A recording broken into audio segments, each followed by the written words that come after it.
갈라디아서 4장. 여러분, 그러나 알아야 할 것이 있습니다. 유업을 이을 상속자는 모든 재산의 주인이긴 하지만 그가 아직 어리다면 종과 다름이 없다는 점입니다. 그 상속자는 아버지가 정해놓은 시기가 될 때까지는 후견인과 관리자의 말을 들어야 합니다. 이와 마찬가지입니다. 우리도 아직 어렸을 때에는 세상의 초보적인 것들 아래에서 종 노릇을 해야 했습니다. 그러나 마침내 기한이 찾아 하나님께서는 자기 아들을 이 땅에 보내셨는데 여자의 몸에서 태어나게 하시고 또 율법의 매인 몸으로 태어나게 하셨습니다. 그런 까닭은 율법의 매인 사람들을 구원하셔서 우리로 하여금 자녀로서의 온전한 권리를 얻게 하시기 위함이었습니다.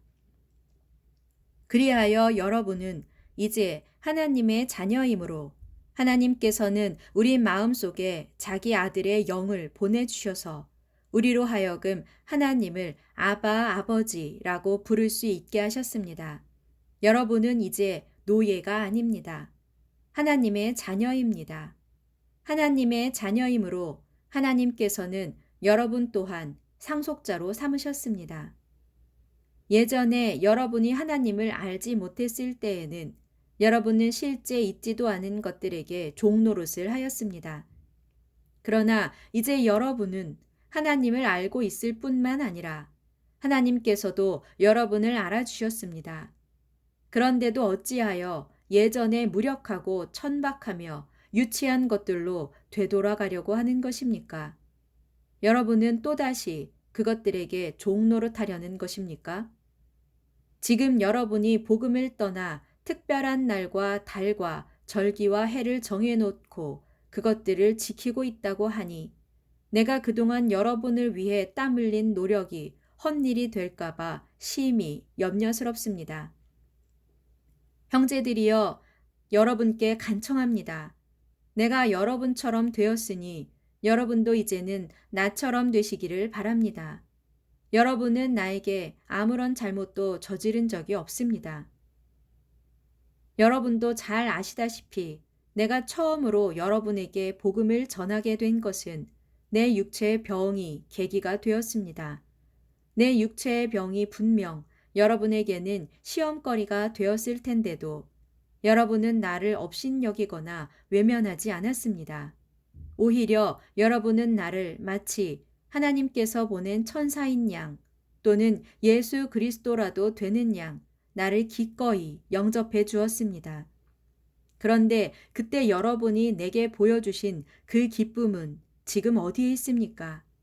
그 시절 여러분은 할 수만 있었다면 여러분의 두 눈이라도 기쁘게 빼어서 내게 주었을 것입니다.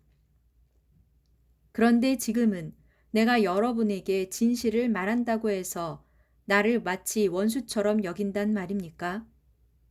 여러분의 환심을 사려고 열심을 내는 사람들은 사실상 여러분에게 아무런 유익이 없습니다.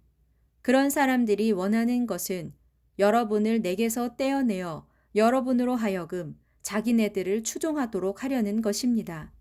그러나 만일 그들이 선한 뜻으로 여러분을 위해 열심을 낸다면 그것은 내가 여러분과 함께 있을 때뿐만 아니라 언제라도 좋은 것입니다. 그런 일이라면 왜 나쁘겠습니까? 나의 사랑하는 자녀들이여, 여러분 안에서 그리스도의 형상이 이루어질 때까지 나는 다시 아이를 낳는 해산의 고통을 겪습니다. 나는 지금 여러분의 문제를 어찌해야 할지 몰라 크게 당황하고 있습니다. 지금이라도 내가 여러분을 직접 만나 여러분에 대한 내 목소리의 톤을 부드럽게 바꿀 수 있다면 얼마나 좋겠습니까? 율법 아래 매이기를 원하는 사람들이여, 내게 말해 보십시오. 여러분은 율법이 무엇을 말하고 있는지 알지 못합니까? 성경을 보면 아브라함에게 두 아들이 있었는데 하나는 여종의 몸에서 태어났고 다른 하나는 자유가 있는 본처의 몸에게 태어났습니다. 여종의 몸에서 태어난 아들은 육신을 따라 태어났지만 본처의 몸에서 태어난 아들은 하나님의 약속을 따라 태어난 것입니다. 이것은 비유적으로 해석해야 합니다. 여기서 두 여장은 두 언약을 나타냅니다. 한 언약은 시내 산에서 받은 것, 곧 율법으로서 장차 종이 될 아이를 낳은 하갈을 의미합니다. 하갈은 아라비아에 있는 시내 산을 가리키며 현재의 예루살렘에 해당합니다. 왜냐하면 예루살렘은 자기 자녀들과 함께 종노릇을 하고 있기 때문입니다. 그러나 하늘에 있는 예루살렘은 자유가 있는 여자, 곧 본처 사라를 가리키며 곧 우리의 어머니입니다. 그래서 성경에 기록되기를 아이를 낳지 못하는 여자여 기뻐하라. 해산의 고통을 모르는 여자여 소리 높여 외쳐라. 홀로 사는 여자의 자녀가 남편 있는 여자의 자녀보다 훨씬 더 많을 것이다 하였습니다. 형제들이여, 여러분은 본처의 몸에서 태어난 이삭과 마찬가지로 약속의 자녀들입니다. 그러나 그 당시 육신을 따라 태어난 아들이 성령을 따라 태어난 아들을 박해한 것과 같이 지금도 그러합니다. 그러나 성경이 무엇이라고 말합니까? 기록되기를 여종과 그녀의 아들을 내쫓아라. 여종이 낳은 아들은 자유를 누리는 본처가 낳은 아들과는 달리 유업을 받지 못할 것이다 하였습니다. 그러므로 형제들이여, 우리는 여종의 자녀들이 아니요 자유를 가진 본처의 자녀들이라는 사실을 꼭 명심하시기를 바랍니다.